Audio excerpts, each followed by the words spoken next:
Good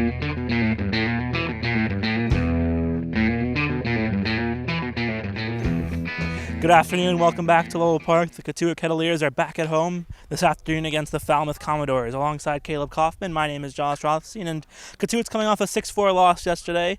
They're just beginning the second half of the season. A lot to like, a lot of stuff to work on that we saw in the first half of the season. What are your thoughts on Kettuit through their first 25 games or so? Well, Kettuit's been very boom or bust so far at the beginning of the season. Offense on some nights looks unstoppable sometimes. Nick Gonzalez batting .326 on the season. Until last night, he had a 79-game on base streak going back all the way through the New Mexico season. He also leads the league with 20 RBIs and 13 walks. Oliver Major, another great batter in the lineup, especially after coming back from injury. He's batting .413 on the season, has been great in the 3 or 4 holes since he's come back. And then Schmidt and Shavers have provided great power for the team, both with 4 home runs so far this season. So the middle parts of the lineup have looked really strong at points. Then there are other nights where against our last 2 games against Falmouth, Kettuit mustered only 2 runs in 2 total games, and only 1 hit early in the season against Harwich on the road. So the offense has been pretty boom or bust, and it's also been the fact with the pitching as well.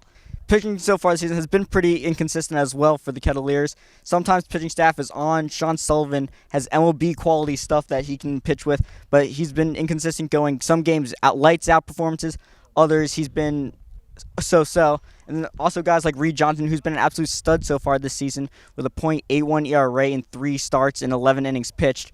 And the bullpen at times has looked really good. And Kyle Nicholas at the very beginning of the season was a lights-out closer for the Kettleers, pitching high 90s most nights. But since it's come down to earth a little bit, settled down mid-high 90s, and has had some walking issues.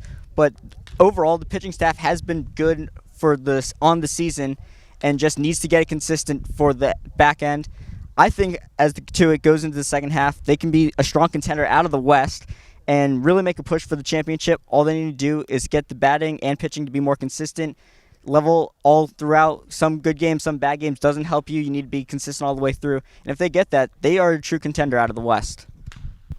Meanwhile, today's opponents, the Falmouth Commodores, they're coming off an 8-1 victory over the 5th-place team in the West Division, Hyannis, yesterday. Zach Deloach had 3 RBIs, 2 home runs as well. He padded his league-leading average at 400 on the bump.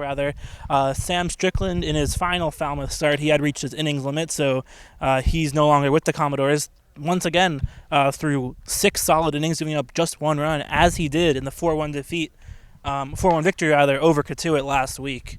So Falmouth, although they are just 1 point behind Kettuit and 2 behind Wareham, they have played 3 fewer games. So this division is really up for grabs as we start to head to the home stretch of the season. Falmouth offensively, they are led by Deloach. Other than that, they have some solid offense, but their numbers are relatively in the middle of the pack. One thing that does stand out on the other side of the ball on the mound, they have administered the fewest walks in the league. So they're going to throw strikes, so the Kettuit batters are going to have to be ready for them. So Sam Niederman and R.M. Layton will have their thoughts pregame, along with the thoughts of Coach Mike Roberts, coming right up.